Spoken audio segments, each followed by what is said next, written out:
Guys, welcome back to physics classes by Mukesh Bagaria.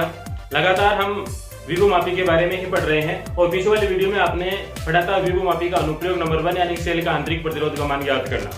वैसे ही विभवमापी का अनुप्रयोग नंबर 2 हमारा ये रहेगा कि दो सेलों की विद्युत वाहक बलों की तुलना करना, यानी कि विभवमापी की सहायता से दो सेलों के जो विद्युत वाहक बल है उनकी हम किस प्रकार से तुलना कर सकते हैं। यदि हमें किसी एक सेल का विद्युत वाहक बल पता है तो हम दूसरे का ज्ञात कर सकते हैं। कैसे ज्ञात कर सकते हैं देखें आप। तो सर्वप्रथम हम क्या करेंगे, इसके लिए हम परिपथ चित्र बनाएंगे। तो परिपथ चित्र बनाने के लिए प्रत्येक डायग्राम की भांति इसमें भी हमारा जो प्राथमिक परिपथ है वही रहेगा। ये हमारे पास में एक तार है विभवमापी का, इसके दोनों सिरे हैं वो इस प्रकार से प्रदर्शित कर रहे हैं बिंदु ए और बी के रूप में, बिंदु ए और बी के रूप में। प्राथमिक परिपथ को बनाते समय आपको पता है कि एक सेल लेते हैं जिसका विद्युत वाहक बल एप्सिलॉन पी, कुंजी लेते हैं K1 और एक धारा नियंत्रक RH लगा देते हैं। धारा नियंत्रक RH का काम होता है परिपथ में धारा को कंट्रोल करना, धारा को कम ज्यादा करना। ठीक है, फिर द्वितीय परिपथ का निर्माण करते हैं। अब आपको पता है कि हमारे पास में दो सेल हैं। इन दोनों सेलों के विद्युत वाहक बलों की आपको तुलना करनी है। आपको दो सेल लेने पड़ेंगे। ये हमारे पास में दो सेल हैं इस प्रकार से, ठीक है। और इन दोनों सेलों के जो नेगेटिव सिरे हैं वो एक द्विमार्गी कुंजी से संयोजित कर देते हैं। द्विमार्गी कुंजी, ये द्विमार्गी कुंजी का टर्मिनल 1, ये टर्मिनल 2 और ये टर्मिनल 3। अब आपको डायग्राम में एक चीज भली भांति दिखाई दे रही है कि जितने भी सेल काम में ले रहे हैं उन सब के जो पॉजिटिव सिरे हैं, इसका पॉजिटिव सिरा बिंदु एस है, इसका भी पॉजिटिव सिरा बिंदु एस है, इसका भी पॉजिटिव सिरा वो बिंदु ऐसे ही हम इस प्रकार से संयोजित कर रहे हैं। ठीक है, अब द्विमार्गी कुंजी का जो टर्मिनल 2 है इसको धारामापी G से और धारामापी G का जो दूसरा सिरा है वह विसर्पी कुंजी J से संयोजित करके और यहाँ पे तारतम्य संतुलन लंबाई प्राप्त करेंगे। ठीक है, तो इस डायग्राम में जो इसकी जो कार्य विधि है वो इंपॉर्टेंट है कि इसको हम किस प्रकार से परफॉर्म करते हैं इस प्रैक्टिकल। ये भी एक प्रैक्टिकल है अपना बोर्ड एग्जाम में। ठीक है, अब इसको किस प्रकार से परफॉर्म करेंगे, तो सबसे पहले तो मैं एक चीज बता दूं आपको, ये जो द्विमार्गी कुंजी है, यहाँ पे जो ये द्विमार्गी कुंजी है, द्विमार्गी कुंजी यानी टू अवे की, ठीक है। तो ये इस प्रकार से एक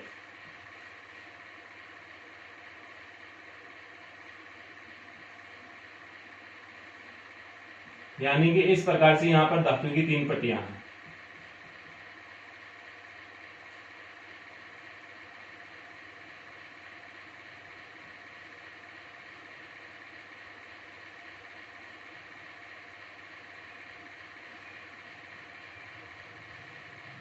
ठीक है, यहां पर 3 पॉइंट होते हैं, यानी तार घिसने के लिए 3 नट होते हैं। बीच में से ये ब्लॉक ऐसे खुला हुआ रहता है। अब इसको टर्मिनल हम बोल रहे हैं 1, इसको बोल रहे हैं 2, इसको बोल रहे हैं 3। बीच वाले को हम किससे जोड़ देते हैं, G से, और ये आपका विसर्पी कुंजी J से संयोजित रहता है। ये आपका सेल से जुड़ा हुआ रहता है और ये एक अन्य सेल से, ये इससे जुड़ा हुआ रहता है, ये इससे और ये इससे। अब यहाँ पर हम डॉट लगाएंगे। डॉट लगाने का मतलब है एक छोटा सा धातु का टुकड़ा होता है वो यहाँ पे हम लगा देंगे। तो ये वाली जो धातु है इससे इसका संपर्क हो जाएगा, ये कनेक्शन हो जाएगा, तो धारा इस प्रकार से प्रवाहित होगी। इसको यहाँ से हटाकर यदि इसमें यहाँ पे लगा देते हैं तो अब इधर ये वाला जो सेल है वो खुले परिपथ में आ जाएगा, इसी को धारा काम नहीं जा रही है। और अब इस सेल से जो धारा है इस प्रकार से आकर इस प्रकार से परिपथ में प्रवाहित होगी। ठीक है, वैसे ये प्रैक्टिकली है टॉपिक, तो आपको प्रैक्टिकल भी करवाया जाएगा क्लास में। तो आप देखें, आप इसको अब इसकी कार्यविधि देखें।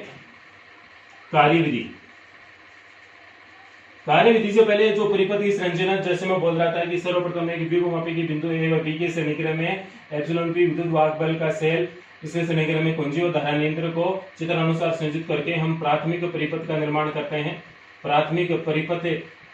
करते हैं। और उसके पश्चात दो सेल लेते हैं जिनका विद्युत वाहक बल क्रम से एप्सिलॉन 1 और एप्सिलॉन 2 है, जिनके पॉजिटिव सिरे बिंदु ए से संयोजित करते हैं और उनके नेगेटिव सिरे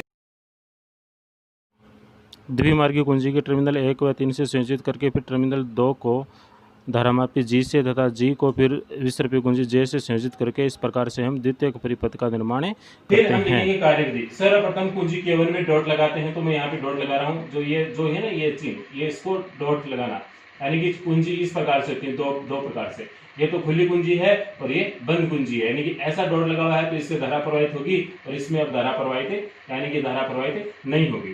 तो आप समझते रहे कार्यविधि। तो सर्वप्रथम हम कुंजी Q1 में डॉट लगाकर टर्मिनल द्विमार्गी कुंजी के टर्मिनल 1 व 2 के मध्य डॉट लगाते हैं, जिससे कि एप्सिलॉन 1 विद्युत वाहक वाला सेल है वो बंद परिपथ में आ जाता है, यानी बंद परिपथ में आ जाता है। और फिर विसर्पी कुंजी J की सहायता से तार पर संतुलन लंबाई L1 प्राप्त करते हैं, यानी तार पर जो उत्पन्न विभवांतर होगा AC वह इस सेल के विद्युत वाहक बल के क्या होगा, बराबर होगा। अतः विभवमापी के सिद्धांत से एप्सिलॉन XL1 इक्वेशन 1 दे दीजिए। जो मैंने जितनी भी बात बोली है वो यहाँ पे लिखनी होती है भाषा के रूप में, आपको एक बात समझना है, ठीक है। फिर हम क्या करते हैं, फिर या बाद में द्विमार्गी कुंजी के टर्मिनल 1 व 2 से डॉट को हटाकर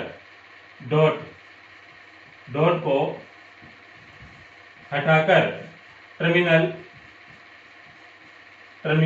2 व 3 के मध्य लगा देते हैं, जिससे आपका एप्सिलॉन 2 विद्युत वाहक वाला जो सेल है वो बंद परिपथ में आ जाएगा, ठीक है। यानी कि टर्मिनल 1 और 2 से यहां से डॉट को हटाकर अब इसमें लगा देंगे तो धारा आप देखिए नीचे वाले परिपथ में, ये वाला जो परिपथ हो बंद परिपथ में आ जाएगा, इस सेल का कोई मतलब नहीं है, ठीक है। तो फिर हम क्या करते हैं, विसर्पी कुंजी J की सहायता से तार पे संतुलन लंबाई L2 प्राप्त कर लेते हैं, ठीक है। अतः विभवमापी के सिद्धांत से epsilon 2 is equal to XL2 equation 2, और इसको आप एप्सिलॉन 1 डालें क्योंकि इस सेल का विद्युत वाहक बल कितना है, एप्सिलॉन 1 है। तो epsilon 1 is equal to XL1 और epsilon 2 is equal to XL2, इस प्रकार से दो इक्वेशन हम प्राप्त कर लेते हैं, ठीक है। अब बस इसका कार्य इतना ही है।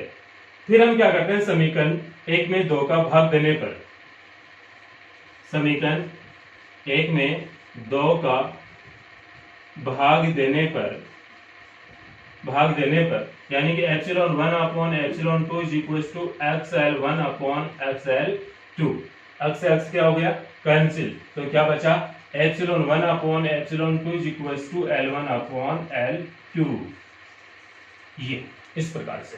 तो ये हमारे पास में क्या आ गया, ये दो सेलों के विद्युत वाहक बलों की तुलना, यानी कि तुलना का मतलब है ये अनुपात में किस प्रकार से रेस्ट करते हैं, ठीक है। तो यानी कि जो एप्सिलॉन 1 जो विद्युत वाहक बल सेल है इसकी तार की संतुलन लंबाई के बराबर है, दोनों के हैं एक दूसरे के समानुपाती हैं। यहां से हम एप्सिलॉन 2 का मान ज्ञात करके नया फॉर्मूला इस प्रकार से भी लिख सकते हैं, epsilon 2 is equal to L2 upon L1 into epsilon 1। यदि हमें एक सेल का विद्युत वाहक बल पता है और संतुलन लंबाई यदि हमें इक्वेशन में दी गई है तो हम सेल के विद्युत वाहक बल एप्सिलॉन 2 की वैल्यू इस प्रकार से ज्ञात कर सकते हैं। वैसे ये जो टॉपिक है, ये जो पीछे वाला टॉपिक है, ये टॉपिक है, इसके बाद में हम 3 अनुप्रयोग और पढ़ने वाले हैं, उनको भी आप देखिए। ये सभी जो टॉपिक्स हैं वो प्रैक्टिकली बेस्ड हैं, यानी हम जब प्रैक्टिकल करते हैं, इनको देखते हैं और फिर यदि आप इसको समझते हैं तो और ही अच्छी बात होती है, अच्छे से समझ में आता है। बट इसमें भी कोई दिक्कत नहीं होनी चाहिए, क्योंकि आपको जो मेरे बच्चे हैं, जो मेरे स्टूडेंट्स रह चुके हैं, उनको मैंने 11th क्लास में भी लास्ट में उनको कुछ प्रैक्टिकल्स करवाए थे, लैब में आपको लेके गए था, ठीक है। तो ये प्रैक्टिकल आपने किए थे यदि आपको अच्छे से याद है तो, और वैसे कोई ज्यादा बड़ी बातें नहीं है, ठीक है। तो इस वीडियो के भी जो नोट्स यदि आपको चाहिए तो मेरे आप व्हाट्सएप नंबर पे आप मुझे मैसेज कर सकते हैं और आप नोट्स प्राप्त कर सकते हैं। और फिलहाल इस वीडियो में इतना ही है, और इसके बाद में हमें 3 अनुप्रयोग और पढ़ने हैं, वो भी मोस्ट है। और इस प्रकार से ये वाला जो टॉपिक है ये तो कई बार बोर्ड एग्जाम में 2 नंबर का पूछा जा चुका है, इससे पहले वाला भी पूछा जा चुका है, ठीक है। ये दोबारा भी रिपीट हो सकते हैं और इसके आगे वाले जो हैं वो और ही ज्यादा मोस्ट बनते हैं नेक्स्ट एग्जाम के लिए, ठीक है। और बस इस वीडियो में इतना ही, देखने के लिए थैंक यू।